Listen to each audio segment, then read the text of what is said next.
Un constat alarmant de l'OMS, le manque d'activité physique est le premier facteur évitable de mortalité du monde. Cette inactivité physique est à l'origine d'environ 10% de la mortalité totale dans la région européenne de l'Organisation mondiale de la santé. Et depuis 2012, la sédentarité est devenue la première cause de mortalité évitable dans le monde. Bien qu'elles soient toutes les deux néfastes pour la santé, la sédentarité et l'inactivité physique sont deux réalités bien différentes. Le comportement sédentaire est caractérisé par une dépense énergétique faible en position assise ou allongée, excluant le sommeil. Regarder la télévision, être assis dans une auto, dans les transports en commun, dans un bureau, lire, etc. L'inactivité est caractérisée par une durée, une fréquence et un niveau d'activité physique inférieur au seuil recommandé. Ce seuil est de 30 minutes d'activité physique par jour pour les adultes. Jusqu'à 5 ans, les jeunes enfants doivent être actifs au moins 3 heures par jour. De 6 à 11 ans, il est recommandé de faire au moins 1 heure d'activité physique par jour et de ne pas dépasser 2 heures consécutives, en position assise ou semi-allongée, hors temps de sommeil et de repas. Et de 12 à 17 ans, il est recommandé de faire au moins 1 heure par jour d'activité, d'intensité modérée et élevée, et de limiter le temps de loisir passé devant un écran, à 2 heures. Cette distinction permet de mieux comprendre pourquoi, même les gens très actifs ne sont pas à l'abri de la sédentarité. Il est important de souligner que les relations entre l'activité physique et la sédentarité sont complexes. Pour agir sur l'état de santé, il faut agir sur les deux, à la fois augmenter le niveau de l'activité physique et limiter la sédentarité. L'évolution des modes de vie conduit à une véritable épidémie de sédentarité et d'inactivité physique, préjudiciable à l'état de santé de la population.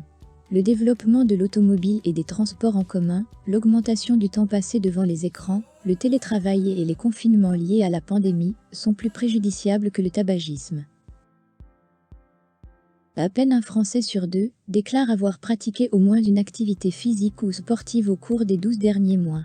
41% des adolescents ne pratiquent aucune activité physique et l'écart entre femmes et hommes est particulièrement marqué dans cette tranche d'âge, à peine 50% des femmes contre 63% des hommes.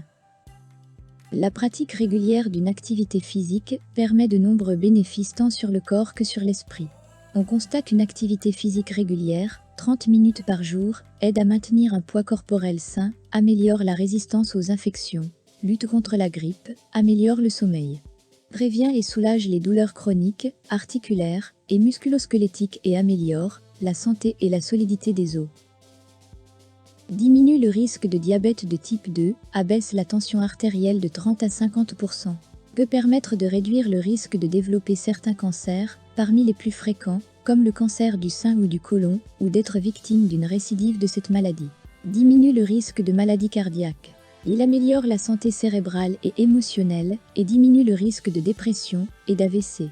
Enfin, l'activité physique est la meilleure arme anti-chute, le risque peut être réduit de 30% grâce à l'exercice. Depuis 2019, le gouvernement a établi une stratégie nationale sport-santé qui devrait s'étendre jusqu'en 2024. L'objectif ? Améliorer l'état de santé de la population française. En synthèse, le sport-santé constitue un enjeu de santé majeur, s'adressant à toutes les populations, celles sans facteurs de risques avérés, dans une approche de prévention primaire, c'est le sport bien-être, et celles souffrant d'une pathologie, physique ou psychologique, ou vivant avec une maladie chronique, afin d'améliorer leur état de santé, de prévenir les complications et les risques de récidive, c'est le sport-santé thérapeutique.